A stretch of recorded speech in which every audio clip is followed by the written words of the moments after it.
एक बार की बात है, महान फ्रांस देश में एक छोटा सा शहर था जिसका नाम था प्लोइनेक। प्लोइनेक से दूर कुछ फासले पर दो बड़े बड़े पत्थरों की कतारें थी। पत्थर इतने ऊंचे और भारी थे, ऐसा माना जाता है कि संसार की परियों ने ही उन्हें सीधा लगाया होगा।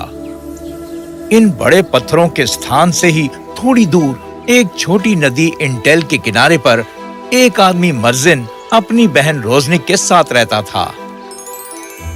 रोजनिक बहुत सुंदर लड़की थी और उसका भाई मर्जिन उसके साथ राजकुमारी की तरह व्यवहार करता था, जो हमेशा उसके प्रति भावुक रहता था। वो उन सभी प्रस्तावों को नाकार कर देता था जो उसकी बहन का हाथ मांगने के लिए आते थे।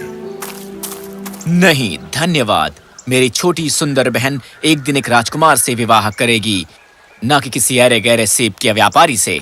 पर मर्जिन इस सच्चाई से अनजान था कि रोजनिक और उसके बचपन का दोस्त बर्नेस एक दूसरे से प्रेम करते थे।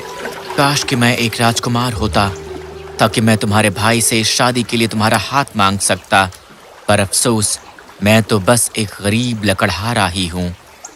खैर, तुम कल भोज पर मेरे भाई से हमारे बारे में बात क्यों नहीं करते? पर कोई परवाह नहीं, या तो तुम उसे बताओ वरना मैं खुद ही बता दूंगी। मैं दौलत की परवाह नहीं करती, मैं तुम्हारी परवाह करती हूँ और बस यही। पर मेरी बात सुनो। कल मिलते हैं, बाय। अगले दिन मर्जिन और रोजनिक के घर फसल का मौसम शुरू होने के उपलक्ष्य में एक बहुत बड़ी दावत का आयोजन किया था। उनका घर मेहमानों से भरा था। बर्नेस भी वहाँ मौजूद था। रोजनिक जब मेहमानों से बात कर रही थी, उसने बर्नेस को इशारों से कहा कि जाकर उसके भाई से बात करे। दरअसल मैं हिचकिचाते हुए वो मर्जिन के पास गया। तो मर्जीन, मैं कह रहा था कि एक भिखारी मेरे घर में। मैं एक भिखारी नहीं हूँ, ये मैं हूँ बर्नेस। मैं तुम्हारे बारे में बात नहीं कर रहा।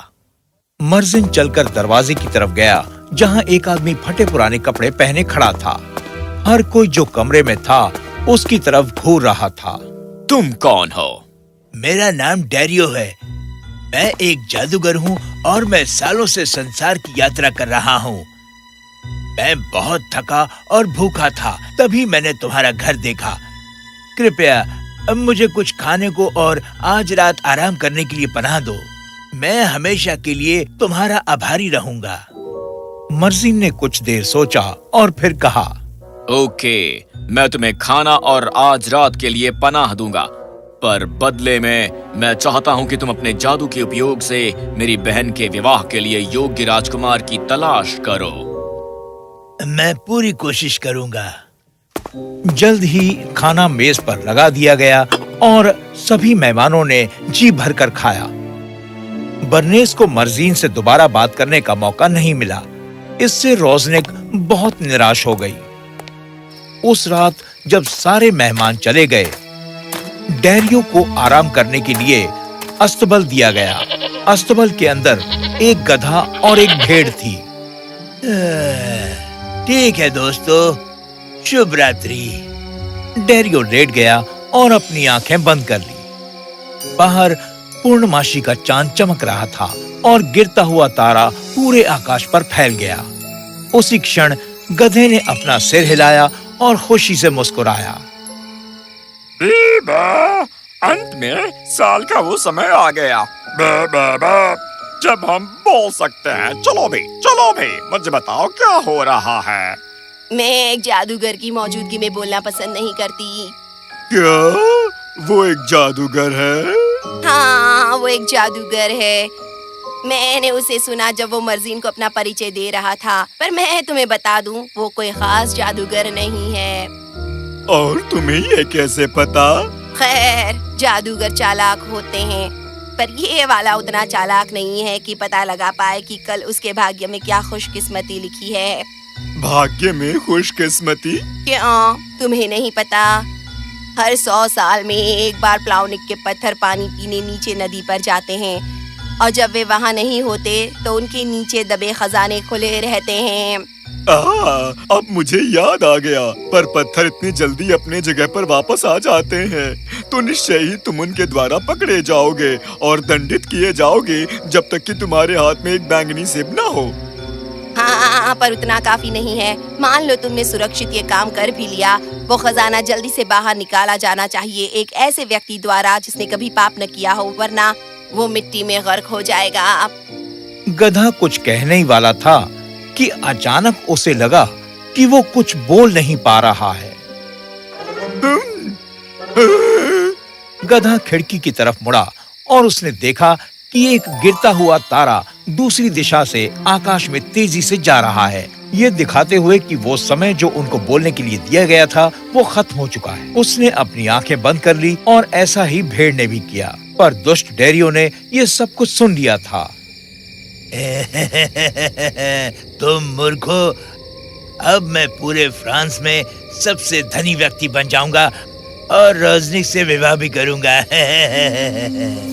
तो अगली सुबह डैरियो निकल पड़ा बैंगनी सेब की तलाश में। वो बाजार में गया, जंगल में गया और घास के मैदान में, पर वो बैंगनी सेब उसे कहीं नहीं मिला। अंत में जब उसने हार मान ली थी, तभी वो एक वृक्ष के नीचे रुका। अचानक उसके सिर पर कुछ गिरा। आउच! उसने नीचे देखा और देखा कि ये एक सेब था, और ये कोई और सेब नहीं बल्कि एक बैंगनी सेब था।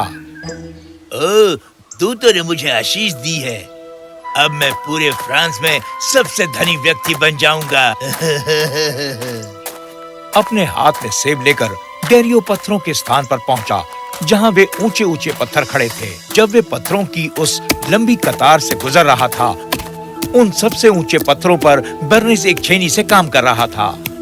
तुम वहाँ क्या कर रहे हो? ओह, हेलो मिस्टर डैरियो। हेलो। आज मेरे पास करने के लिए कुछ काम नहीं था, तो मैंने सोचा कि इस पत्थर पर एक दिल ही तराश देता हूँ। तुम्हें लगता है कि ऐसा करने से तुम रोजनी को जीत सकोगे? बर्निस अपना काम रोककर उसकी तरफ देखने लगा। हाँ, तो आप उसके बारे में जानते हैं। बदकिस्मती से मार्जिन को एक ऐसा जीजा चाहिए जिसके पास कहीं ज्यादा पाउंड्स हो मेरे पेंस के मुकाबले। मान लो मैं तुम्हें कहीं ज्यादा पाउंड्स दे दूं जो मर्जीन ने सपने में भी नहीं सोचे होंगे। तुम? हाँ, मैं? हाँ, मुझे वो पैसा पाने के लिए क्या करना होगा? मैं तुम्हें ये बता दूं कि यदि ये कुछ ऐसा काम है जो बुरा है, तो मैं इसे नहीं करूंगा। मैं एक नैतिक मनुष्य हूँ। इस बात ने डैरियो के चेहरे पर मुस्कान ला दी। उसने प्लोइनेक के लोगों से बर्निस के बारे में सुना था कि वो कैसे अपने नैतिकता और सद्गुणों के आधार पर जीता है। अब उसे यकीन हो गया कि ये काम करने के लिए उसे सही व्यक्ति मिल गया है। जो मैं तुमसे चाहता हूँ उसके लिए बस थोड़े से साहस की जरूरत है। अगर ऐसी ही बात है तो मुझे बताओ कि मुझे क्या करना है और मैं वो करूंगा। डैरियो बर्निस की तरफ चलकर गया और उसके कान में अपनी योजना के बारे में फुसफुसाया। बाद में जब उस रात कई घंटे गुजरे, प्लोइनेक के उस बड़े चर्च से बर्निस जंगल में दाखिल हुआ और उसने देखा कि डैरियो वहाँ पहले ही मौजूद है। उसके दोनों हाथों में थैले और एक जमीन पर पड़ा था। तुम समय के बहुत पाबंद हो। मुझे बताओ कि तुम इन सब पैसों का क्या करोगे? सबसे पहले मैं विवाह में रोजनिक का हाथ मांगूंगा और बाकी जो मेरे पास बचेगा मैं वो राज्य के सभी गरीब और जरूरतमंद लोगों को दे दूंगा। खैर, चलो फिर काम पर लग जाएं। 12 बजने के पहले घंटे के साथ ही एक बड़ी आवाज उभरी उस निर्जन स्थान पर और उन दोनों के पांव तले जमीन हिल रही थी। अगले ही क्षण चांद की रोशनी में उन्होंने देखा कि उनके निकट से कुछ बड़े से पत्थर गुजर रहे हैं और वो नीचे नदी की तरफ बढ़ रहे थे। ऐसा लगता था जैसे एक दानव का जुलूस निकला हो। उसे एक सही अवसर जानकर दोनों आदमी उन गड्ढों की ओर दौड़े गए जहां चांद की रोशनी में वो खजाने जगमगा रहे थे। डैरियो थैला खोलकर बैठ गया और बर्निस धीरे धीरे वो खजाना निकालकर उस बैग में भरने लगा। अब 2 थैले भर गए और अब रह गया था तीसरा। तभी अचानक एक धीमी सी फुसफुसाहट जैसे दूर से आता तूफान हो डेरियो के कानों में सुनाई दिया। पत्थरों ने पीना बंद कर दिया था और वो तुरंत अपने स्थानों पर वापस आ रहे थे। जल्दी करो, वो आ रहे हैं। मेरा हाथ फंस गया है, मेरी मदद करो। ओह छोड़ो, देर हो रही है। ध्यान रखो मेरे दोस्त, मेरा जीवन बहुमूल्य है। धन के लिए धन्यवाद। बाय। क्या? नहीं। डेरियो उन 2 थैलों को लेकर भागने लगा। तभी अचानक वो किसी चीज से टकराया और गिर गया। थैले हवा में उड़ते चले गए और झाड़ियों के पीछे गिर गए। तभी सबसे ऊंचा पत्थर डेरियो के पास से दौड़ा आया और बर्नेस के ठीक सामने रुक गया ताकि कोई और वहां से गुजर ना सके। ये वो पत्थर था जिस पर बर्नेस ने दिल तराशा था। इस बीच बाकी के पत्थरों ने डेरियो को घेर लिया। खैर, तुम मुझे नुकसान नहीं पहुंचा सकते। मेरे पास बैंगनी सेब है। ये सेब नहीं है, ये तो श्रीफल है। फिर सभी पत्थरों ने उसके इर्द गिर्द घेरा बना लिया। नहीं। डेरियो तुरंत मिट्टी में तब्दील हो गया। इसी बीच ऊंचे पत्थर ने बर्नेस से बात की। तुम एक नेक इंसान हो, तुम्हें जीने का हक है। मेरे भाइयों के आने से पहले भाग जाओ। लेकिन मेरा हाथ फंसा हुआ है। अब और नहीं। बस अब अचानक बर्नेस का हाथ अब फंसा हुआ नहीं था। वो तुरंत उठा। बहुत बहुत धन्यवाद। मेरा धन्यवाद करने की कोई जरूरत नहीं है।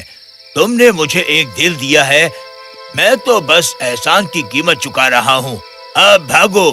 ओह, और अपने खजाने के थैलों को मत भूलना। लेकिन वो मेरे नहीं हैं। बर्नेस ने अपना सिर नीचे झुकाया। मैंने इसे यहाँ से लिया था। तुम ईमानदार हो। मैं तुम्हें एक बात बताऊं, अब वे थैले तुम्हारे हैं। अब तुरंत जाओ, भाग जाओ। बर्नेस मुस्कुराया और भाग गया। जब अंत में सभी पत्थर अपने अपने स्थानों पर आए और जम गए, बर्नेस झाड़ी के पीछे पड़े थैलों को लेकर घर चला गया। अगले दिन बर्नेस मर्जीन से मिलने गया और उसने वो सब बातें बताई जो हुई थी। रोज़निक और मर्जीन सख्ते में आ गए। वो दुष्ट जादूगर मेरी बहन से शादी करना चाहता था। अभी सोचने से कोई फायदा नहीं। जो हो गया सो हो गया। हाँ, और मैं ये भी समझ गया हूँ कि केवल धन से ही मेरी बहन की खुशियाँ नहीं खरीदी जा सकती हैं। मुझे क्षमा करना मेरे बच्चे। कोई बात नहीं मेरे भाई, तुमने सिर्फ एक अच्छे भाई होने का फर्ज निभाया है। और तुम बर्नेस, मुझे पता नहीं था कि तुम और मेरी बहन एक दूसरे से प्रेम करते थे। और ईमानदारी से कहूँ, मुझे बहुत खुशी है कि मुझे पता नहीं था, क्योंकि मैंने इजाजत नहीं दी होती। पर अब मैं अपने अंधेपन से आगे देख सकता हूँ। तुम एक नेक इंसान हो बर्नेस, और उससे भी ज्यादा एक ईमानदार इंसान। और इस प्रकार रोज़निक और बर्नेस का विवाह धूमधाम से हुआ। मर्जीन बहुत खुश था कि आखिरकार उसे उसकी बहन के लिए योग्य वर मिल गया। पर बूझिए, सबसे खुश कौन था? क्या बात है, कितना प्यारा दृश्य है। बोलने का समय भी आ गया है। पार्टी करो।